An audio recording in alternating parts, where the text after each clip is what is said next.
Di antaranya kita sama-sama mengkaji tentang kewajiban menuntut ilmu, kemudian juga keutamaan ilmu, kemudian juga kita mengingat tentang dzikrul maut, kemudian kita juga membahas tentang bagaimana untuk sama-sama mendapatkan kebahagiaan kehidupan di dunia maupun di akhirat. Terus untuk anak-anak dulu sekalian, terus sama-sama kita ketahui sesungguhnya menuntut ilmu itu adalah kewajiban bagi kita laki-laki maupun perempuan. Menuntut ilmu kewajiban bagi kaum muslimin dan muslimat dari sejak lahir sampai pada akhir hayatnya. Malam ini alhamdulillah satu kebanggaan yang luar biasa untuk kita sekalian. Malam hari ini berkumpul anak-anak kita semua, anak-anak yang berada di sekitar lingkungan Desa Persiapan Manggal Jaya ataupun di lingkungan Masjid Nurul Yakin.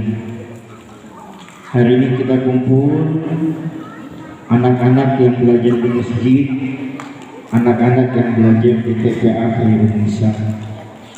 Mudah-mudahan ini terus sama-sama kita laksanakan, terus kita bersama-sama mensyiarkan agama Allah, terus kita bersama-sama melaksanakan sunnah Rasulullah, untuk saling menjaga silaturahim, untuk saling sama-sama dalam rangka menuju ridha Allah Subhanahu wa taala. Bapak Ibu hadirin wal hadirat rahimakumullah.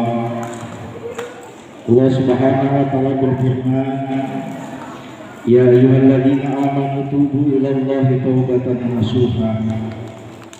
Wahai orang-orang yang beriman, kata Allah, bertaubatlah kalian kepada Allah Subhanahu wa taala dengan sebenar-benar taubat, dengan sesungguh-sungguhnya taubat, dengan sesidik-sidiknya taubat kita kepada Allah Subhanahu wa taala. Kenapa Allah Subhanahu wa taala memerintahkan kepada kita semua untuk bertaubat? Ketika kita sudah akil balik, maka kita memiliki kewajiban yang difardukan kepada kita semua. Ketika kita sudah akil dan balik, ada larangan yang tidak boleh kita lakukan dari Allah Subhanahu wa taala maupun dari Rasulullah sallallahu alaihi wasallam. Kemudian kenapa juga kita dianjurkan oleh Allah untuk sama-sama bertaubat kepada Allah? Karena kita ini manusia yang tidak pernah luput daripada kesalahan dan kesilapan. Karena kita ini manusia yang terkadang lupa untuk berbuat baik. Karena kita ini manusia yang kadang dengan seenaknya melaksanakan apa yang dilanggar oleh Allah Subhanahu wa taala. Kadang kita manusia seenaknya untuk berbohong. Kadang kita manusia seenaknya untuk berdusta. Kadang kita manusia segampangnya untuk membohongi orang tuanya. Kadang kita manusia segampangnya mencaci maki saudara kita. Oleh sebab itu Allah Subhanahu wa taala menganjurkan kepada kita semua untuk bertobat kepada Allah dengan sebenar-benar taubat. Kemudian di antara para ulama itu mengatakan, ujar sidin, janganlah kamu menyepelekan akan dosa-dosa kecil, karena sesungguhnya dosa-dosa kecil itu akan berkembang menjadi dosa-dosa yang besar. Kita terkadang menyepelekan hal-hal yang kecil, namun sesungguhnya berawal dari hal-hal yang kecil itulah terkadang kita melakukan hal-hal yang besar. Misalkan ada satu hal kebaikan yang kita lakukan, kita berpikir ingin melakukan hal kebaikan yang sangat besar, namun kita tidak memiliki kemampuan. Mulai dari hal-hal yang kecil, apa yang bisa kita lakukan, lakukanlah. Ada hal kebaikan yang bisa kita lakukan, lakukan. Walaupun hanya membuang diri di jalanan. Ada hal kecil yang bisa kita lakukan, menegur sapa saudara kita dengan mengucapkan Assalamualaikum. Ada hal kecil daripada kebaikan dengan memberikan sedikit apa yang kita punya kepada teman kita, kepada sahabat kita, itu juga adalah hal-hal kebaikan. Kemudian berkata lembut dengan teman-teman kita, saudara kita, itu adalah hal kebaikan. Mulailah daripada hal-hal yang kecil, maka insya Allah nanti juga akan mengikut kepada kebaikan yang besar. Begitu juga dengan hal-hal keburukan. Jangan disepelekan hal-hal kecil yang tidak baik. Jangan digampang-gampangkan sesuatu yang tidak baik walaupun kecil. Nanti dikhawatirkan itu akan menjadi besar dan menumpuk pada diri kita. Yang senang menceritakan kejelekan teman dan kawannya, jangan. Yang senang menyebut nama temannya dengan sebutan nama yang tidak baik, jangan lagi. Yang senang usil dengan temannya, jangan lagi. Nanti sedikit demi sedikit kejelekan-kejelekan itu akan menjadi besar. Jadi apapun yang kita lakukan di alam dunia ini, apabila itu adalah kebaikan, maka itu adalah namanya amal soleh. Tapi apabila perbuatan dosa dan maksiat, kejelekan itu apakah kecil maupun besar, maka kita harus memperbaiki kejelekan itu ataupun dosa yang kita perbuat. Mungkin diantaranya adalah dengan taubat kepada Allah Subhanahu wa Ta'ala. Para ulama sependapat di antara syarat taubatan nasuha itu ada 3 hal. Yang pertama adalah menyesal akan perbuatan. Kemudian yang kedua adalah meninggalkan dan tidak mau mengulangi daripada perbuatan yang pernah dia lakukan. Kemudian yang ketiga adalah berusaha agar tidak mengulangi lagi perbuatan yang pernah dilakukan. Ini apabila perkara kita dengan Allah. Apabila masalah kita dengan Allah. Misalnya kita kada puasa. Kalau kita pernah kada puasa, karena ini adalah perintah Allah Subhanahu wa Ta'ala, kalau kita ingin bertaubat kepada Allah, maka kita akan menyesali daripada perbuatan itu. Kemudian kita tidak akan mengulangi perbuatan itu. Ini puasa dengan Allah akan mengampuni, dan gampang bagi Allah untuk mengampuni perbuatan dosa seorang hamba jika Allah menghendaki. Kalau kita sering meninggalkan akan salat 5 waktu, maka ini juga hubungannya dengan Allah Subhanahu wa Ta'ala. Maka apabila dengan Allah, 3 hal tadi harus kita lakukan. Menyesal semenyesalnya, berjanji tidak akan mengulanginya lagi, kemudian dia tidak akan pernah lagi meninggalkan akan sholat. Maka dengan demikian taubatnya adalah bagian daripada taubatan nasuh. Itu ketika dengan Allah.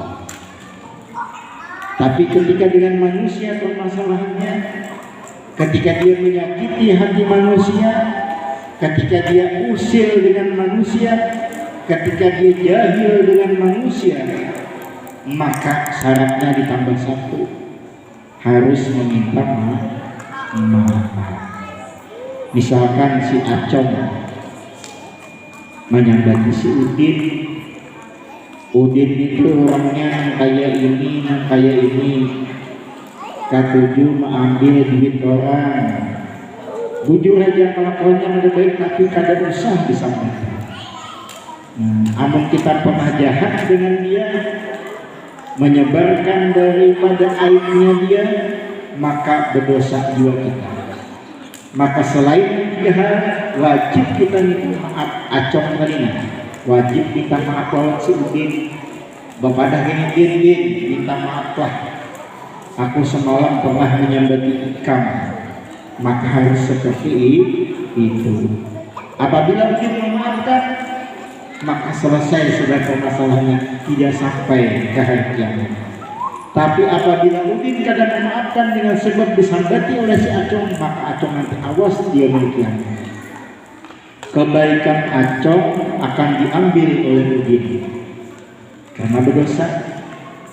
Apabila kebaikan Acong habis, maka keburukan Udin diberikan oleh Acong. Nah, ini hati-hati ya anak-anak ulun. Bahkan kita bergayaan, menyakiti hati kawan kita, menangiskan kawan kita, menjahili kawan kita. Awas kalau sampai minta maaf. Makanya alhamdulillah di Indonesia ini ada budaya halal bihalal, saling bermaafan. Di situ akan sumpah menyambat kesalahan pian. Bapak aja ulun minta awal minta reda apapun yang ulun lakukan dengan pian dunia akhirat. Kalau saya sumpah nih, ulun misalkan nih, ulun menyambat Mbah Tumut tuh orangnya maka ini, harusnya ulun minta maaf Mbah Tumut maafakan ulun, beredakan ulun dunia akhirat. Semalam ulun menyambat pian A, B, C, D, O, F, G. Amun Mbah Tumut, ulun gak hendak memaafkan, iya. Berusaha meminta maaf.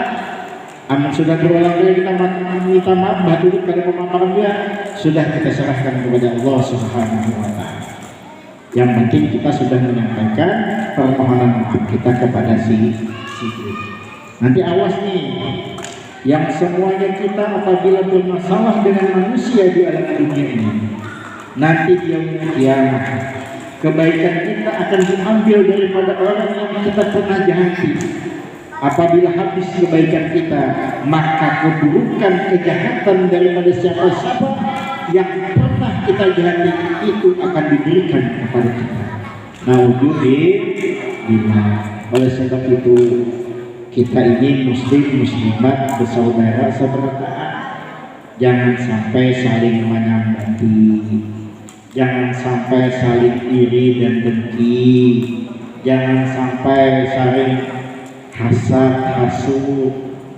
Itu karena rusaknya bukan hanya di dunia, namun rusaknya juga nanti di yaumil qiyamah. Bapak, Ibu, anak-anak ulun sekalian yang berbahagia, banyak cerita daripada orang yang masalah dengan Allah sehingga taubatnya diterima oleh Allah. Ada satu cerita di dalam kitab Riyadhus Shalihin. Ada satu orang laki-laki yang dia itu dosanya sangat besar. Dosanya si jin itu sudah membunuh 99 orang. Tapi si jin ingin bertaubat. Tapi si jin ingin mendapatkan ridhanya Allah Subhanahu wa Ta'ala. Akhirnya si jin berjalan. Ketemulah si jin dengan satu orang rahib, dan dia bertanya kepada rahib itu, "Ya rahib, ulun ini telah membunuh 99 orang. Apakah Allah masih menerima akan taubatku? Apakah Allah akan mengampuni dengan dosa yang telah aku lakukan?" Kata rahib, apa? Allah tidak akan memberikan ampunan kepadanya. Karena jawaban sang rahib tidak memuaskannya, menyakiti hatinya, akhirnya rahib pun dibunuh olehnya. Dengan 100 orang yang telah dibunuh oleh laki-laki ini. Namun dia masih ingin bertaubat kepada Allah dengan sesungguh-sungguhnya taubat. Dia ingin mendapatkan ampunan dan ridhanya Allah Subhanahu wa Ta'ala. Mencarilah dia kepada orang alim, mencarilah dia kepada ulama. Ketemu dengan satu orang ulama. "Wahai orang alim, ulun ini sudah membunuh 100 orang, menghilangkan nyawa sebanyak 100 orang. Apakah masih ada pintu taubat untuk? Apakah masih Allah akan mengampuni akan dosaku? Kata ulama apa? Masih ada pintu maaf Allah untuk. Masih ada pintu taubat Allah untukmu.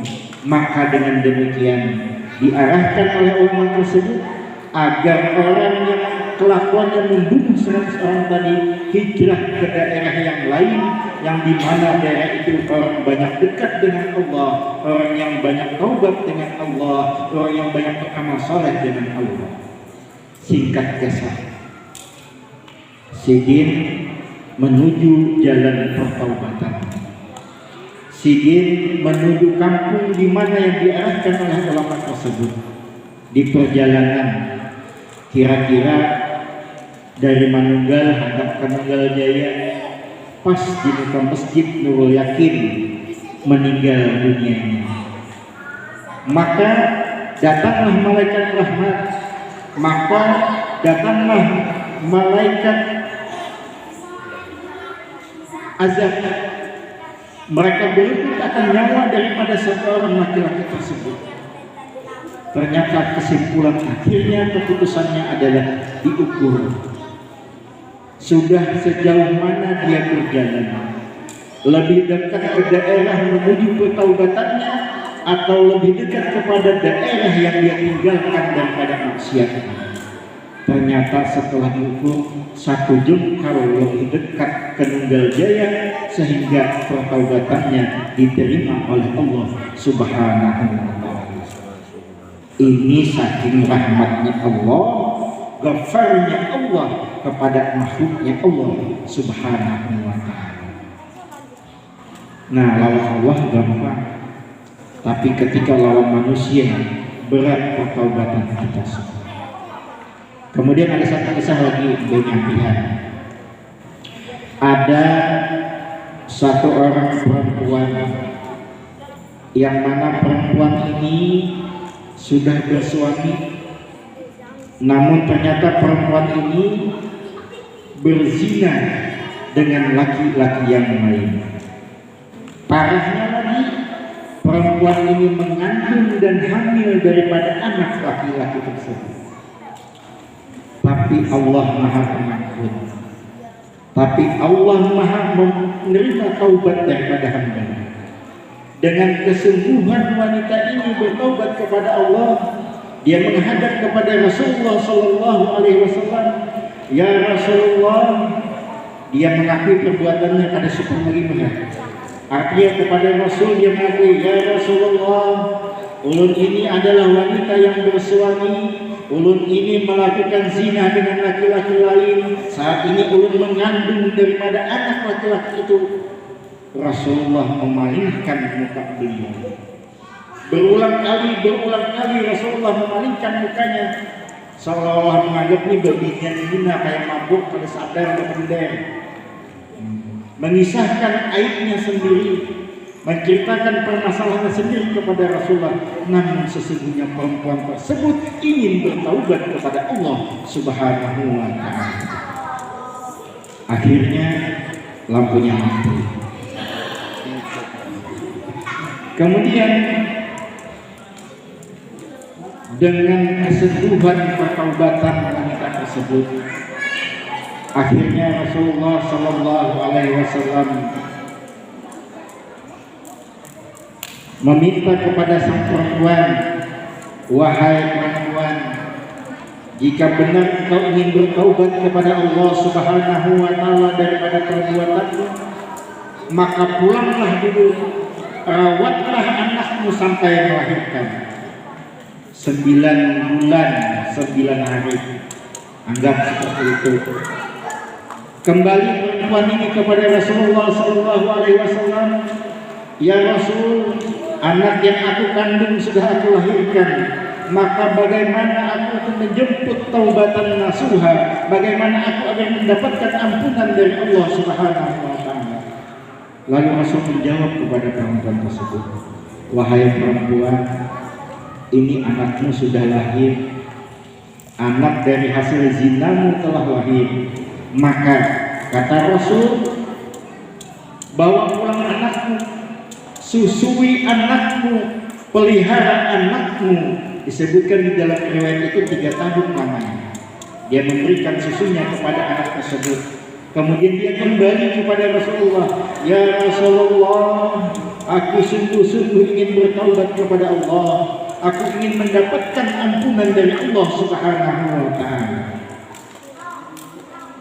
Akhirnya Rasulullah Sallallahu Alaihi Wasallam mengatakan kepada perempuan tersebut, wahai perempuan, anakmu ini bawa kepada masyarakat itu, bawa kepada sahabat-sahabat itu. Siapa yang mau memelihara anak tersebut, maka dia nanti akan dikumpulkan dengan aku di surga Allah Subhanahu wa ta'ala. Akhirnya anaknya diambil oleh orang lain. Baru hukuman dijalankan oleh Rasulullah dengan hukum rajam karena perbuatan zina. Dia hamil dengan laki-laki yang bukan menjadi mahramnya. Akhirnya dirajam, dilempar dengan batu sehingga sampai meninggal dunia. Ujar Rasulullah Sallallahu Alaihi Wasallam, perhatikan, ini adalah satu wanita yang mengakui dengan kesalahannya. Dia bersungguh-sungguh dengan pertaubatannya. Dia memenuhi daripada syarat-syarat taubatnya. Dia meninggal dunia dengan menjalani hukum rajamnya. Maka dia kita saksikan adalah ahli surga Allah Subhanahu wa ta'ala. Saking Allah Maha Rahman dan Rahim, Allah Maha Ghafur, pengampun Allah kepada hamba. Tinggal Bapak Ibu sekalian, anak-anak ulun sekalian, kita berbaik-baik ketika hidup di alam dunia ini. Jangan tapi berbuat masalah, jangan tapi berbuat maksiat, jangan tapi berbuat mungkarat, tapi kita beramal soleh. Karena sesungguhnya ingatlah, yang kita bawa nanti kehadiran Allah, yang kita bawa nanti ke hadapan Allah Subhanahu wa ta'ala adalah iman dan amal soleh ketika kita di alam dunia. Bukan harta kita, bukan anak cucu kita, tapi iman dan amal soleh. Mudah-mudahan kita semua mendapatkan keberkahan, kita sama-sama mendapatkan ampunan dari Allah Subhanahu wa ta'ala. Kalau kita yang telah mendahului kita juga mendapatkan ampunan dan rahmat Allah Subhanahu wa ta'ala. Al-hadiniyah walakulnya insyaallah al-fatihah. A'udzubillahi minasyaitonir rajim. Bismillahirrahmanirrahim. Alhamdulillahirabbil alamin arrahmanirrahim maliki yaumiddin. Iyyaka na'budu wa iyyaka nasta'in ihdinas siratal mustaqim siratal ladzina an'amta 'alaihim ghairil maghdubi 'alaihim waladdallin. Kita dikir sekumat, dikir ini kita niatkan gasan datuk kita pada tuan kita yang sudah meninggal. Kita niatkan gasan orang tua kita yang telah meninggal dunia. Kita niatkan kepada saudara kita, anak kita, suami kita atau istri kita yang telah meninggal. Mudah-mudahan mereka semua mendapatkan tempat yang layak di sisi Allah Subhanahu wa ta'ala. Allah bikinallah yang qulub hatta bikin fa'alan mulai. La ilaha illallah, la ilaha illallah, la ilaha illallah, la ilaha illallah, la ilaha illallah, la ilaha illallah, la ilaha illallah, la ilaha illallah, la ilaha illallah, la ilaha illallah, la ilaha illallah, la ilaha illallah, la ilaha illallah, la ilaha illallah, la ilaha illallah, la ilaha illallah, la ilaha illallah, la ilaha illallah, la ilaha illallah, sayyidina Muhammad Rasulullah. Allahumma shalli ala sayyidina Muhammad, Allahumma shalli alaihi wa sallim. Sallallahu alaihi wa sallam. اللهم صل على سيدنا محمد يا رب صل عليه وسلم. اللهم صل على حبيبك سيدنا محمد وعلى آله وصحبه وبارك وسلم أجمعين. اللهم صل على حبيبك سيدنا محمد وصحبه وبارك وسلم أجمعين. اللهم الفاتحة. بسم الله الرحمن الرحيم.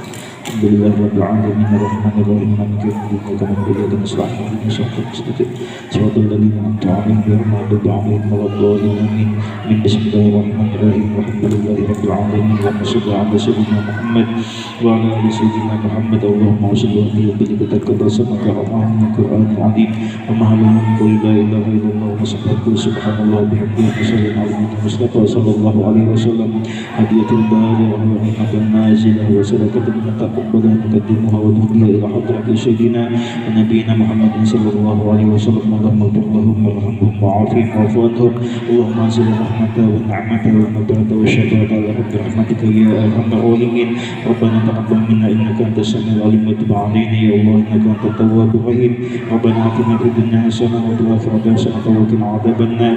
صلى الله على سيدنا محمد وعلى آله وصحبه وبارك وسلم. سبحان ربك رب العزة عما يصفون سلام على المرسلين والحمد لله رب العالمين.